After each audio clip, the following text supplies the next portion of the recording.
অষ্টম শ্রেণী বাংলা সবুজ জামা কবিতা থেকে আমরা আজকে অনুশীলনী প্রশ্ন উত্তরগুলো নিয়ে আলোচনা করব। তো প্রথমেই বলে দিচ্ছি, তোমরা যারা এখনও এই চ্যানেলটি সাবস্ক্রাইব করোনি তোমরা তাড়াতাড়ি সাবস্ক্রাইব করে নাও, যাতে ইম্পর্টেন্ট কোনো কিছু ভিডিও তোমরা মিস না করো। যদি তোমরা আগের ভিডিওগুলি দেখে না থাকো তাহলে তোমরা ডেসক্রিপশন বক্সে প্লেলিস্ট ভিডিওর লিঙ্ক পেয়ে যাবে, সেখান থেকে তোমরা অষ্টম শ্রেণীর বাংলা পাঠ্য বই থেকে সমস্ত রকম ভিডিওগুলো তোমরা পেয়ে যাবে। আজকের প্রথম কোশ্চেন 2, নিচের প্রশ্নগুলির একটি বাক্যে উত্তর দাও। 2-1, তোতাইবাবুর সবুজ জামা চাই কেন? উত্তর, গাছেরা সবুজ রঙের জামা পরে আনন্দে অভিভূত হয়, সে কারণে তোতাইবাবুর একটা সবুজ পাতার মতো জামা চাই, যা তাকে অনেক আনন্দ দেবে। 2-2 কোশ্চেন, সবুজ গাছেরা কোন পতঙ্গ পছন্দ করে? উত্তর, গাছেরা বিভিন্ন রঙে বেরঙের প্রজাপতিদের পছন্দ করে।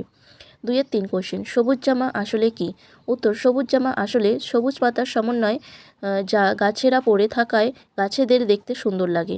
2-4, এক পায়ে দাঁড়িয়ে থাকা তো খেলা, এখানে কোন খেলার কথা বলা হয়েছে? উত্তর, এক পায়ে দাঁড়িয়ে থাকা তো খেলা এখানে তোতাইবাবুর মনে করে গাছেরা এক পায়ে দাঁড়িয়ে যেন এক্কা দোক্কা খেলা খেলে চলছে, এখানে সেই খেলার কথা বলা হয়েছে।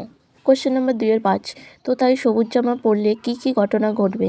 উত্তর, প্রজাপতিরা যেমন সবুজ জামা পরা গাছেদের পছন্দ করে, তেমনি তোতাই গাছেদের মতো সবুজ জামা পরলে প্রজাপতি তার গায়ে আনন্দের সঙ্গে এসে বসবে। এর পরের কোশ্চেন 3, নিচের প্রশ্নগুলির উত্তর নিজের ভাষায় লেখো। 3-1 কোশ্চেন, দাদু যেন কেমন, চশমা ছাড়া চোখে দেখে না, এই পক্তির মধ্যে যেন শব্দটি ব্যবহার হয়েছে কেন? এই রকম আর কি কি শব্দ দিয়ে একই কাজ করা যায়? উত্তর, যেন একটি উপমাবাচক শব্দ।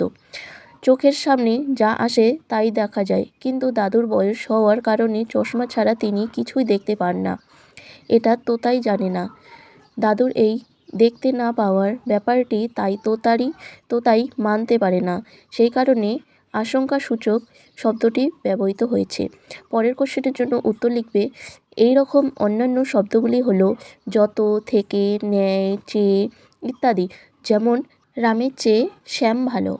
কোশ্চেন নম্বর 3-2, সবুজ জামা কবিতায় তোতাইয়ের সবুজ জামা চাওয়ার মাধ্যমে কবি কী বলতে চাইছেন তা নিজের ভাষায় লেখো।